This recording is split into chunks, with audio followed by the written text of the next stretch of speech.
these people are being told over and over that they're terrible, white men in America, but white women as well. They're told they are terrible, terrible people, but also they have to be the ones saving the rest of the world in some respects, and they're fed up with it.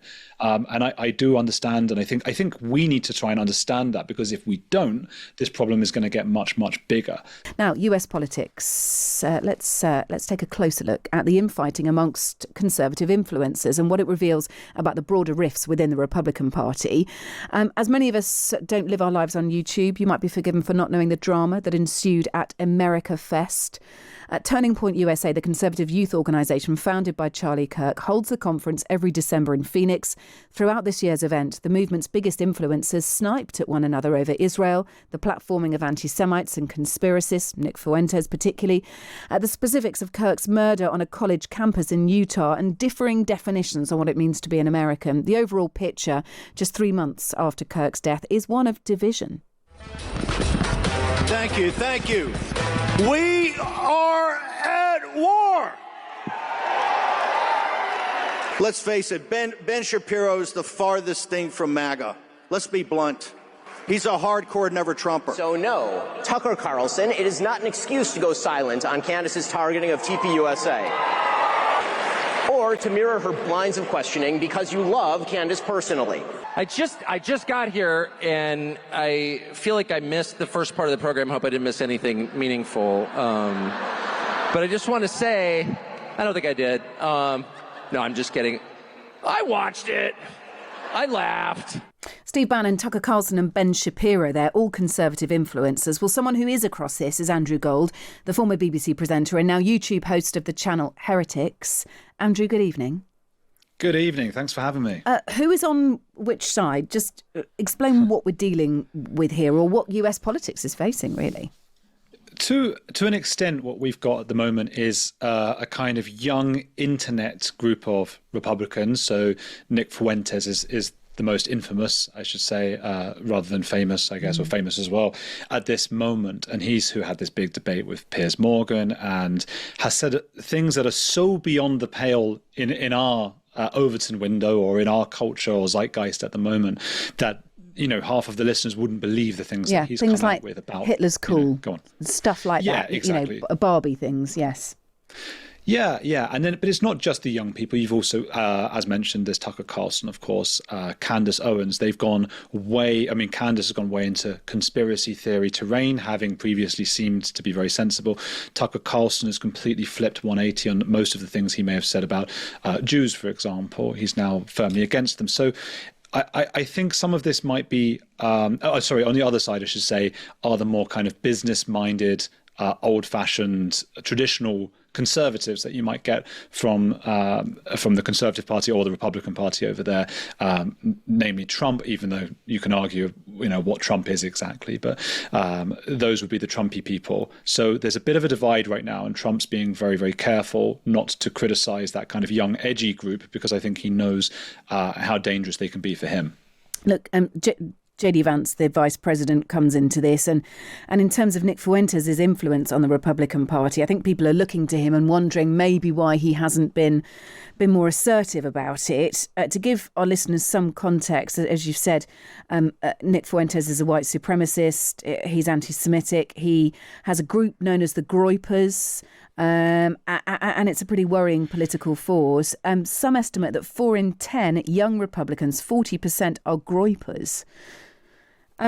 Why do they like him? Why is Nick Fuentes here capturing a moment? I think the stuff that I've spoken about on Heretics, of course, and the guys on Trigonometry and Winston Marshall, and of course you guys sometimes at the Times and the Telegraph, this kind of stifling woke culture that took over for 15 to 20 years.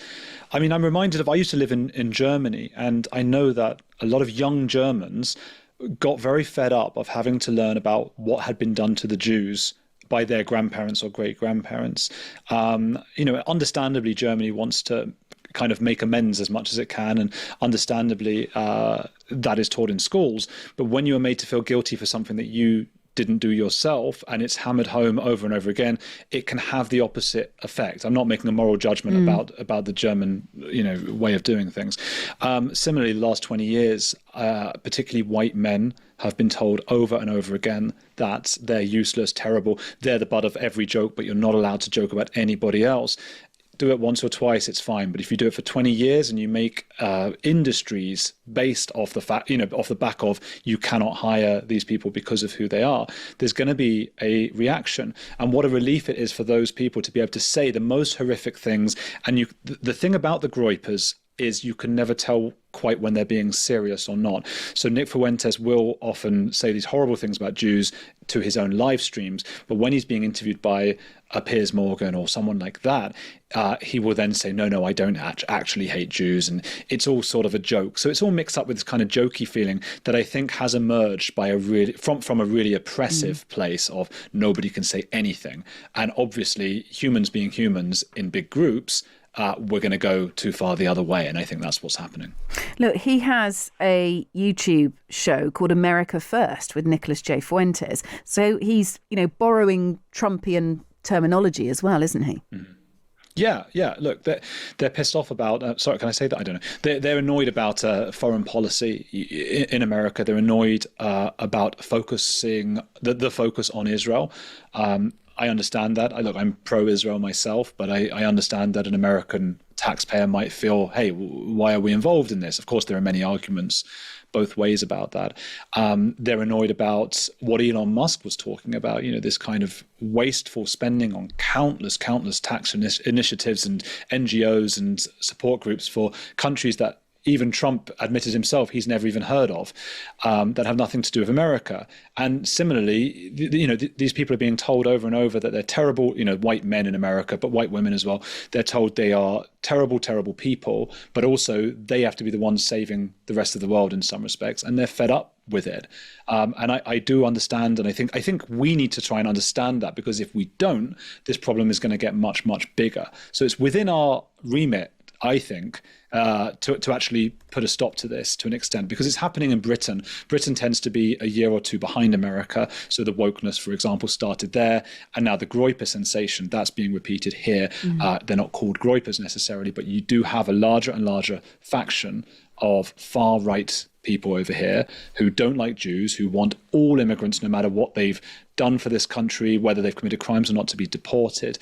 They were used to be almost non-existent, and now you're seeing them. It's the fashion of America. They're sort of copying that, and that's going to get bigger. So I think the only way to stop it is to start to understand some of their concerns, while also drawing a line at the utter fallacies and misinformation that they spread. Yeah, look, that is really interesting, and something that we'll focus on again, I'm sure.